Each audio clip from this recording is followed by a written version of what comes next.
Monstera. We love them for their stunning leaves, but they can be such a pain in the butt, especially when they have a pest infestation. So today I'm going to share with you all the main pests that can occur on the Monstera, what to do to prevent it, and what to do to treat your Monstera when this occurs.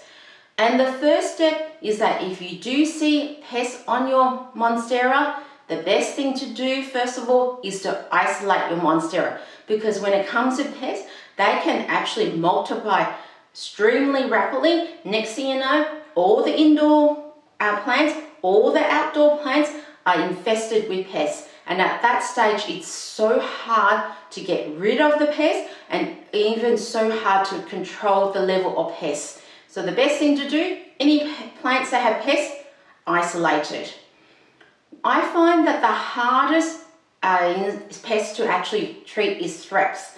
And what thrips are they're tiny little winged insects that actually fly onto the leaves and the stem. They burrow into the leaves or stem and lay their eggs in it. And that can cause a lot of marks on the leaves. And in the worst case scenario, an infestation of thrips can actually kill the plant. And thrips are very hard to get rid of. So what I do is that I have a few things.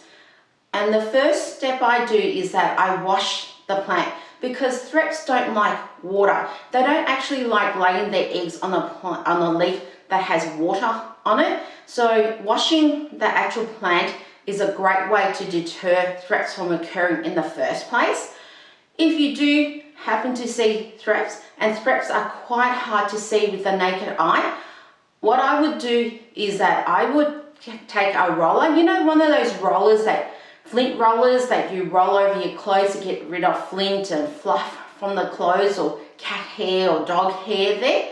I use one of those and I roll all over the leaves, the underneath the leaves, on the stem, and actually the area of roots as well. The reason for that is that these flint rollers, they actually grab the thrips and gets rid of them. Because it's so hard to see thrips with the naked eye, I can't just go around and try and squash it. Now this is not going to do anything about the eggs, because when thrips lay eggs, they actually they burrow into the leaves or stem and lay the eggs there.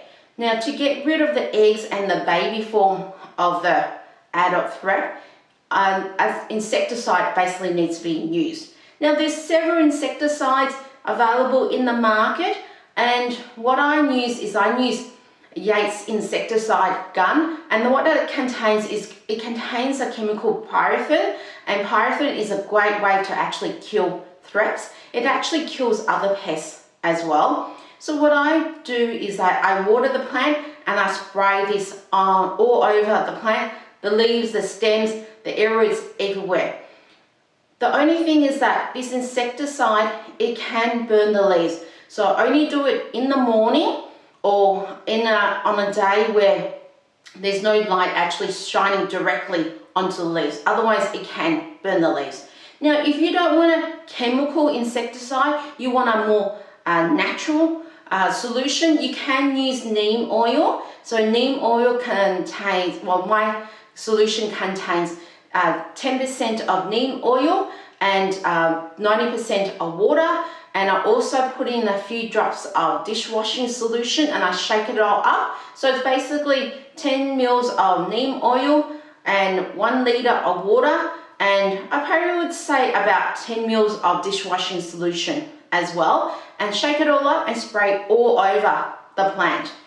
And I find that when it comes to thrips though, neem oil may not be as effective as compared to using alcohol solution. So my alcohol solution contains, it's a 3% hydrogen peroxide, and it contains 50% of the hydrogen peroxide and 50% of water. And once again, I shake it all up, spray it all over the leaves. But the main part is whether you're using whatever insecticide you use, do protect the Monstera leaves by not placing an area where it's receiving direct sunlight on it. When it comes to the other pests, so the other pests are mealybugs, which are those disgusting white, very sort of insects that really look like somebody's like a bird has crapped all over the plant. It's just absolutely gross when it comes to, well, that's what I think when it comes to mealybugs. They're just disgusting. There's also aphids, and aphids are those soft-bodied insects that kind of I generally find more aphids on the stems rather than leaves, and they just clump in groups as well. And the other one is also spider mites, and if there is an infestation of spider mites there, you're going to see these fine cobwebs all over the plant. And at that stage, if you see cobwebs all over the plant, then it's actually not just a few spider mites, that's actually thousands of them, because that's an absolute infestation of spider mites. Now these three pests, I find that they are more easy to get rid of. And what I do is I do this technique, and this not only treats the actual pest by killing them, they also prevent the pest from actually occurring in the first place.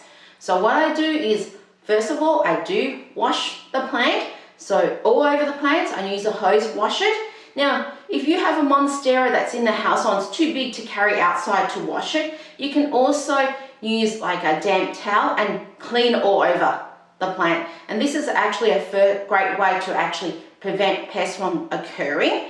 And also this actually squashes those spider mites and the mealybugs and the aphids. So it's a great first step to actually reduce the amount of pests on the leaves if it's already occurring. Then once I do that, I actually use a product called, well, it contains Eco Pest Oil. And what it does is that, what I do is I spray all over the plant. Once again, the top of the leaves, underneath the leaves, the stem, the roots. You want to spray all over. The reason for that, you don't want to leave any part of the plant where it hasn't been sprayed, because this is where the pests may actually accumulate in, and you want to make sure that the plant is all sprayed all over. And also this actual Eco Pest Oil, it gives actually a lovely shine to the leaves. So not only does this prevent the pests from occurring, it actually kills the pests that are there, and also gives a lovely shine as well. And if you find that when it comes to, it keeps on coming back, even if you did this and it keeps on coming back, what I suggest you to do is a hydrogen peroxide rinse of the soil. Because sometimes what happens is that the mealybugs, they're not just on the actual leaves or the stems or the air roots, they're actually laying their eggs in the soil.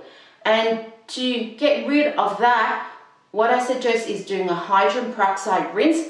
And my hydrogen peroxide rinse consists of 25% of 3% hydrogen peroxide. So you take your 3% of hydrogen peroxide, so a quarter of that, and the rest is water, and flush the actual soil. So I mean, completely drench the soil, make sure the water is coming out of the drainage holes as well.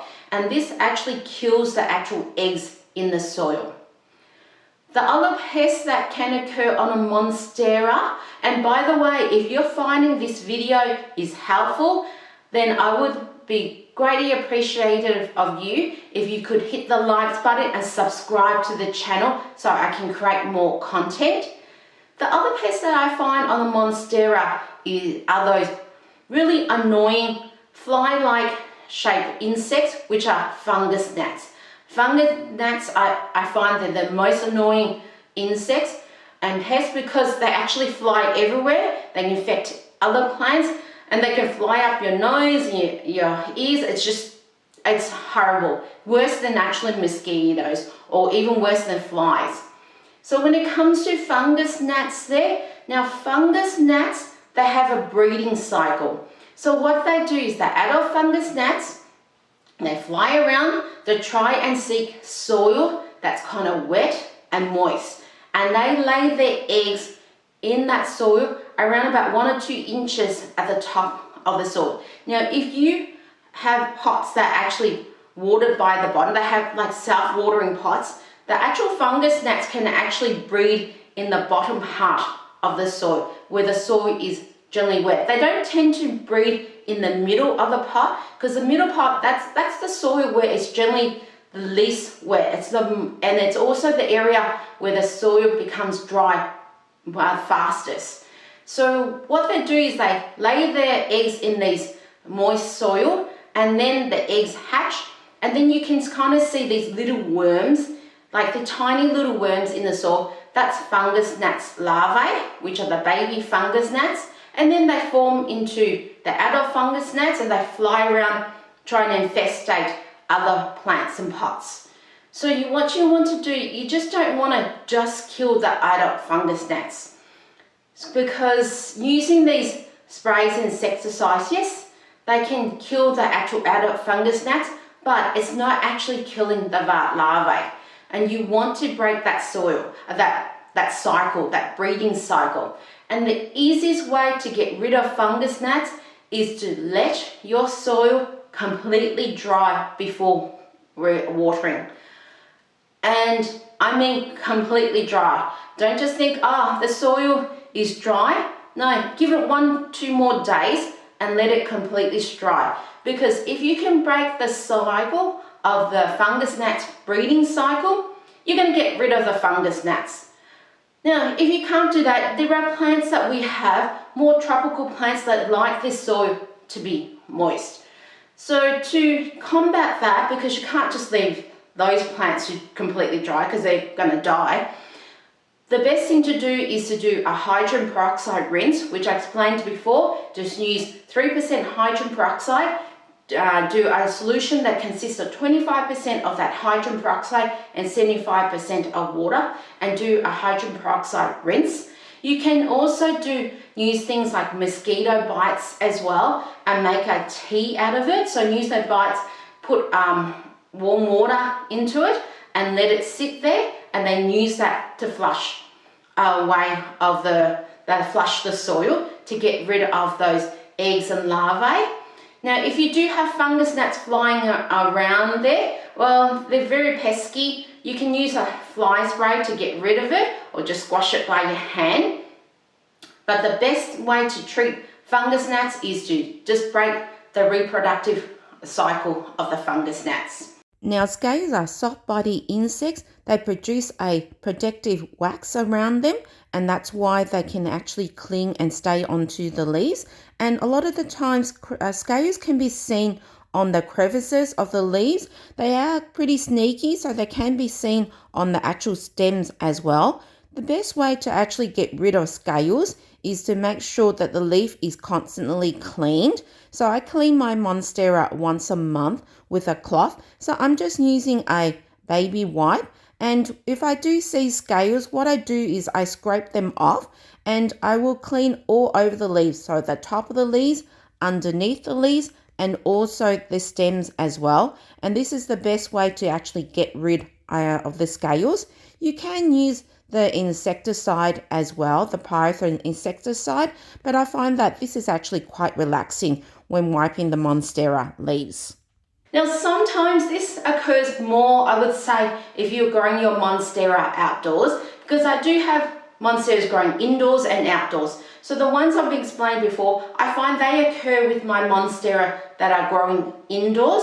With my outdoor Monstera, sometimes I've found little holes in the Monstera, little bites and areas where it's like something has just chomped on it. And I find the most culprit for this is caterpillars, grasshoppers, and slugs. I rarely find snails on my outdoor Monstera, but certainly I've found the other three. And if you're finding these things on your Monstera, then you can get products that kill grasshoppers, caterpillars, slugs, and snails there. Or if you actually happen to see it with your own eyesight, then just squash it. And I do that sometimes. I actually use this product here also, and this one here is a natural product to get rid of slugs and snails there. When it comes to caterpillars, they come from butterflies and also from moths. Now, I'm very hesitant, for myself anyway, to really kill caterpillars, because I love butterflies and moths. So I tend to leave them alone. If I do find an infestation with it, what I do is that outdoors, I must admit, I do have plants that I sacrifice. So what I tend to do, and you may agree or disagree with this, but I find a plant that I like it, but not really in love with it. If it dies, oh well, it happens. So what I do is I take these caterpillars or I find on my Monstera leaves and I pop it on the plant that I'm going to sacrifice. So I'd rather help nature. They're still getting, the caterpillars still getting nutrients. They're just not getting their feed out of my prized Monstera. They're actually getting it out of a plant that I'm willing to sacrifice so they could grow into beautiful butterflies and moths. Now, if you have tips of your own that you would like to share and how you combat back your pests for your Monsteras, I'd love to read about it in the comment section down below. And as always, if you do have a question for me, don't forget to leave it down in the comment section down below. I will always get back to you. Now, if you want to know what you can do with these aerial roots for your Monstera, then watch this video here where I share with you hacks that you can do with your Monstera roots. I'll see you next video. Bye.